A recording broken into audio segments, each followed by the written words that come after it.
2/3 majority নিয়ে সংসদে গেলে শুধু বাংলাদেশ না, পৃথিবীর সব দেশেই মাথায় একটু গরম কখনো কখনো হয় সরকারি দলের। বিরোধী দল আবার হয়ে গেছে চরম অযোগ্য। এই আইনগুলো আজকে হলো, এই আইনগুলো কিন্তু বেশিরভাগই অধ্যাদেশ আকারে এই ইন্টারিম গভর্নমেন্টের সময় আসছে এবং সংবাদ মাধ্যম এবং বিভিন্ন জায়গায় আলোচনা হয়েছে। এই বিষয়ে ঐক্যমত্য কমিশনও কখনো কখনো এরা মত দিয়েছে, বিভিন্ন দলের সঙ্গে আলোচনা হয়েছে। ফলে এইটা আগে থেকেই একটা ফ্রেমওয়ার্কের মধ্যে আনা, তার মধ্যে কোথাও কোথাও যেখানে যেখানে ইন্টারিম গভর্নমেন্টের উদ্দেশ্য নিয়ে সন্দেহ আছে যে এরা কোন উদ্দেশ্যে এটা করেছিল, সেই উদ্দেশ্য কি শুধু সরকারে যারা আসবে তাদেরকে আষ্টে পৃষ্ঠে বেঁধে ফেলবার জন্য, রাষ্ট্র পরিচালনার যে স্মুথ যে একটা গতিপথ থাকে সেটাকে প্রতিবন্ধকতা তৈরি করবার জন্য, অথবা অল্প সময়ের মধ্যে করায় কোথায় কোথায় সংবিধান বা রাষ্ট্রীয় যে প্রচলিত আইন আছে তার সঙ্গে সাংঘর্ষিক হচ্ছে, সেটা যথোপযুক্তভাবে বিচার বিশ্লেষণ করার সময় পায়নি বা করেনি।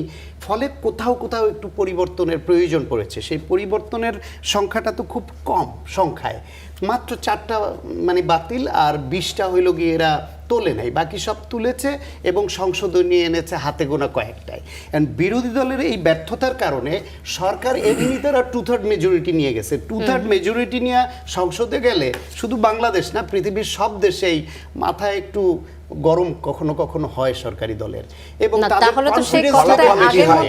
কনফিডেন্স লেভেল বেশি থাকে।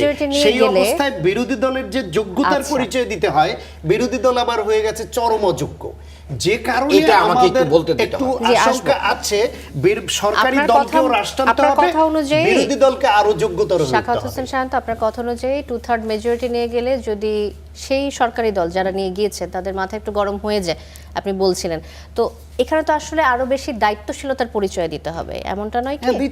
দিচ্ছে চেষ্টা করছে।